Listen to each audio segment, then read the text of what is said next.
When theorizing a champion in League, there's a concept that's often brought up to determine the extent of each of their abilities: power budget. Power budget is an arbitrary framework used by game designers to figure out what a champion should be able to do in relation to the competition. It's a loose boundary that you keep in mind so as not to accidentally make a champion overpowered or overtuned, and therefore spent figuratively like a budget. For example, if you were to make a champion who deals a ton of damage and can move around very quickly, following a proper power budget will leave you with not much to allocate to their survivability and utility, since if you were to make every single parameter really strong, the champion will unsurprisingly steamroll the entire rest of the game. Though it isn't a uniform quantity across all champions, evidenced by modern releases appearing to be able to do way more than old ones, for the sake of achieving the ideal end goal of every champion being competitively viable, they're designed and balanced around that aforementioned power budget. Sometimes, however, a champion has an ability or playstyle so problematic that in order for them to adhere to the same standard of fairness and agency as everyone else, their entire design suffers as a result of it.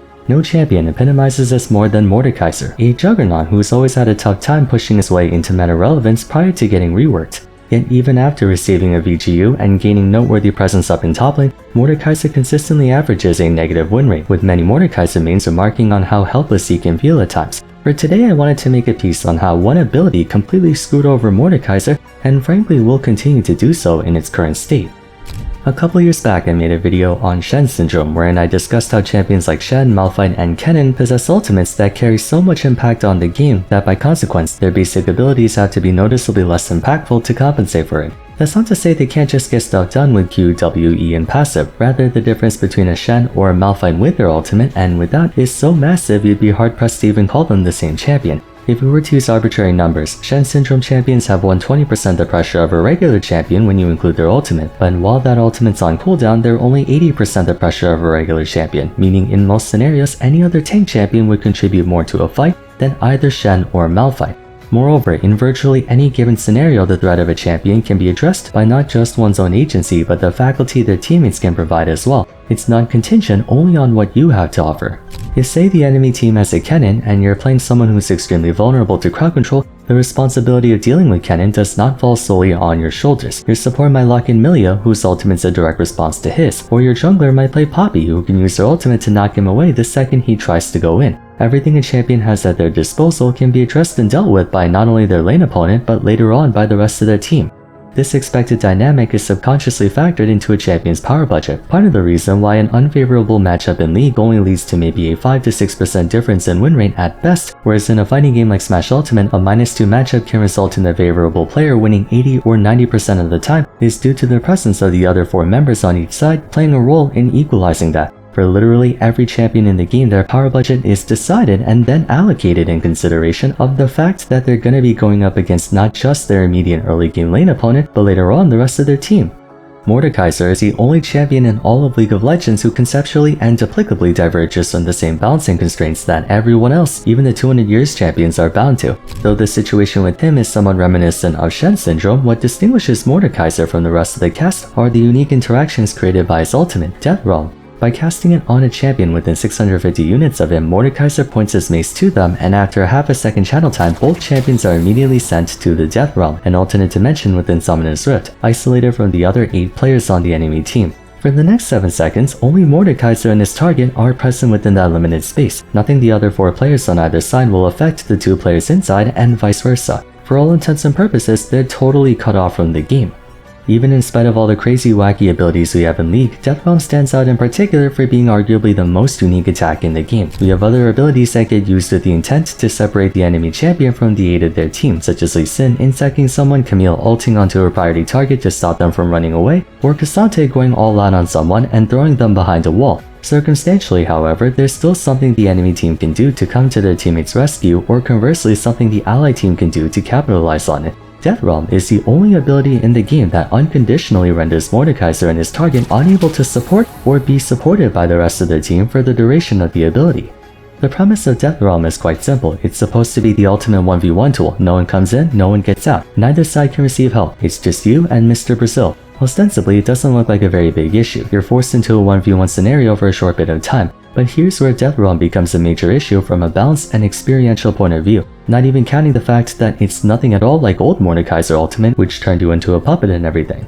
To start, the very idea of Death Realm goes against the fundamental experience of League in that it's not about 5 individuals adding up their respective outputs, rather the gestalt of a team's efforts to accomplish more than the sum of their individual parts. The point of champions in this game is to have defined strengths and weaknesses, of which the former can be used in concert with other champion strengths to magnify them collectively, and the latter can be compensated by those same champions. For crying out loud, that's the entire point of bot lane. ADCs need a support champion to make up for having low utility and self-sufficiency, while supports need an ADC to make up for their low damage output. Even for champions known for being independent like the Fighter and Slayer class, that strength is also a weakness in the sense that their selfish gameplay doesn't really make them good at helping the team out, save for wiping out everyone on the enemy team of course.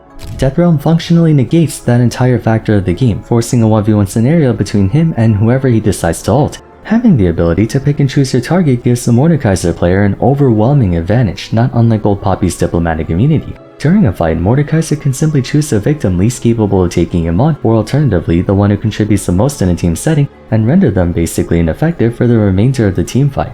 There are very few, and I emphasize few champions of the fighting strength to take a Juggernaut champion head-on by themselves. The key way to battling a Juggernaut is to treat them like a raid boss to beat them down with numbers. Mordekaiser is no different. Despite having tons of area coverage through his passive Q and E, Mordekaiser is at his best when fighting just one dude, as evident by Obliterate dealing 1.5 times more damage if it's only one target. The pool of suitable candidates diminishes even more when you consider Death Realm does a lot more than just banish you to the Shadow Realm.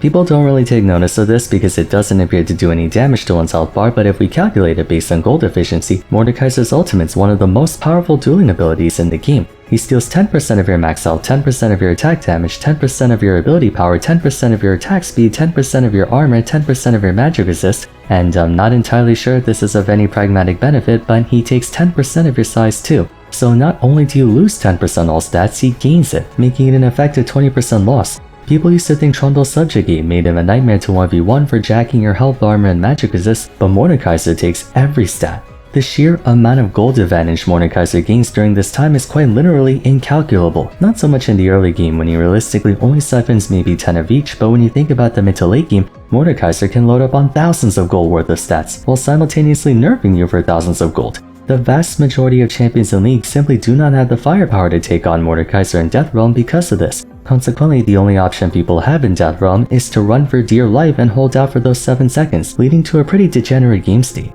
Accounting for the insurmountable advantage Mordekaiser has in Death Realm, Riot intentionally formatted his kit to make it difficult for him to easily reach his target. He gets a small boost in tempo through Darkness Rise, but as a Juggernaut he has to get up close to you the old-fashioned way. Further, Death's Grasp is one of the worst pulls in the game. It's extremely easy to avoid unless you're also immobile, and even if it does pull you, it barely moves you at all, without any slower stun to accompany it.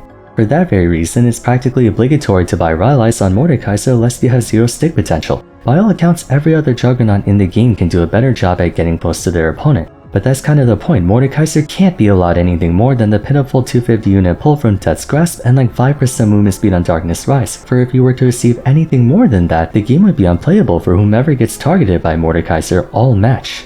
Juggernauts are allowed a modicum of gap closing, since the other way to avoid getting caught within their threat radius is by having your teammates guard or stand between you and them. If a Darius wants to get to the enemy Caitlyn, he'll have to push past the Alistar support to do so. No such option exists when fighting Mort. Provided he's within 650 units of range, he can straight up ignore any attempts by the enemy team to try and stop him from isolating his target, during which the only way said target can avoid certain death is through their own abilities. However, given the circumstances, there really is no avenue of escape besides running away. That is, if you're even able to. One might argue, in defense of Death Realm, there's a notable degree of strategy to an ability like this. Oh absolutely, Mordekaiser zapping a fiddlesticks away from the team gives the rest of his party some breathing room in that they don't have to worry about a 5-man jump scare. Or sniping at the enemy Vanguard can take a big weight off your AD carry's shoulder. You can also zap the enemy jungler to prevent them from stealing Baron or Elder Drake. There's a myriad of strategic applications to Death Realm, and that's part of the reason why Mordekaiser is a lot more consistently played now. Even if he's behind with the press of a button, he can make someone equally as irrelevant as him. But what do all of these applications have in common? They basically strip away agency from the opponent, which is terrible game design. I get that agency is a game of push and pull. Being stronger, faster, better, or more skilled than your opponent leads to you having more agency in the game, while they have less. All the same, you never have zero agency. There's always something you can do. You can be a level 6 Malphite with no items while everyone else is 18 at full build, and all you need is one good ultimate to win your team the game. When fighting Mordekaiser though, you basically can't do anything except stay the hell away from him or hope that you're not the one he hates the most on your team. Discouraging interaction is the worst form of agency out there, since the whole point of agency is to interact. Not being allowed to play the game to your champion's strengths defeats the purpose of playing at all. Technically, there used to be a universal option players could take to work around Death Realm, that being to buy QSS, which would allow you to cleanse yourself out in the Death Realm. But they took that away a while back for the express purpose of it being too easily to nullify Mordekaiser's greatest strength, which brings us to the other main problem with Death Realm. With Death Realm being such a game-breaking ultimate, it behaves as a black hole for Mordekaiser's power budget in the sense that he's so overly dependent on it. Granted, all champions depend on their ultimate, that's why it's an ultimate, but the ultimate's supposed to either accentuate their existing gameplay or serve as a finishing piece of it. On the other hand, Death Realm is the only thing Mordekaiser has to quote-unquote make plays. Without it, in a similar fashion to his old iteration, Mordekaiser's only as threatening as you let him be. He has no real way to advance the game state in a beneficial fashion for him besides walk up to you and bonk you to death. No speed boost like Garen, no slow like Nasus, no hook like Darius, no 1v5 teamfight wipeout like Alawi. He can't split push like Trundle and York. He can't really do a whole lot of anything to build momentum, which is why Mordekaiser has a decent win rate in low elo, but an abysmal win rate in high elo. The issue is Mordekaiser has no choice but to be designed this way. Like I said before, he's not allowed to have any initiation or playmaking potential in his kit because Death Realm effectively guarantees all of his pressure. Even a super tiny dash like Alawi's W would instantly turn Mordekaiser into a busted top laner overnight. Once he buys Rylai's, if you don't have a dash, you're never getting away from him, and that's only a 30% slow. Any higher than that, we'd be up a creek without a paddle. Literally the only thing keeping Death Realm from turning Mordekaiser into public enemy number 1 is that champions have the ability to run away or kite him out, more so after they took away the ability to cleanse yourself out of it. A fighting chance given to the enemy champion is also difficult to implement. The main purpose of Death Realm is to give the Mordekaiser player some semblance of agency in getting to his target, since in a normal 5v5 teamfight, he'll get kited and CC'd all day and never be able to accomplish anything. This results in a catch-22 problem where the opponent's not allowed to easily shut down Mordekaiser in Death Realm on account of it being his only win condition in the mid to late game. At the same time, the stat advantage given to him during those 7 seconds, coupled with the fact that he's a juggernaut, the class that notoriously stat checks everyone else, makes it next to impossible for anyone to realistically fight him unless you're like 10k gold ahead or you're playing Vayne. Making someone worthless with you is not how you should design a champion. In essence, Mordekaiser is Shen Syndrome done in the worst way possible. He is an awfully one-dimensional kit and gameplay experience without much ability to influence the game outside of Death Realm, yet Death Realm is such a degenerate ability in that it doesn't really do anything to alleviate that one-dimensional experience. It simply forces that onto a member of the enemy team, leaving them with not much nuance or freedom to play around it besides running away and stalling for 7 seconds, at which point what even is the purpose of Mordekaiser besides ruining someone else's experience? When the central win condition of a champion is to r/f you in particular someone else, that's not even League of Legends at that point. Champions with Shen Syndrome may have a lopsided power budget, but the eponymous champion in my opinion is one of the most skill-expressive tanks in the game. Mordekaiser on the other hand is the least skill-expressive champion in the game. Yes, even less than Garen. Unpopular opinion, but I still stand by the belief that we could easily have kept Mordekaiser's old W and ultimate while bringing his current passive Q and E into the equation. Death Realm extracts too much of Mordekaiser's power budget that he ends up becoming one of the least interactive juggernauts in the game with some of the lowest carrying potential. I'm not just talking out of my ass here. Iron Revenant and Mordekaiser, two very prominent Mordekaiser mains in North America, have expressed just how awful Mordekaiser is at carrying games, given how much he has to rely on the enemy team being a complete idiot against him. And I feel like a lot of Mordekaiser mains dislike how he feels to play in the Apex tiers. I don't blame them. I blame Death Realm. What do you guys think about Mordekaiser? Do you agree or disagree with my stance on Death Realm? Let me know in the comments down below. That's it for today, so if you enjoyed the video, a like and subscribe would be much appreciated. Don't forget to follow me on Twitter at Vars, join my Discord server, and why not check out my champion design analyses on Hecarim and Bel'Veth if you haven't yet. But till next time, thanks so much for watching, and I look forward to seeing you again soon. Take care.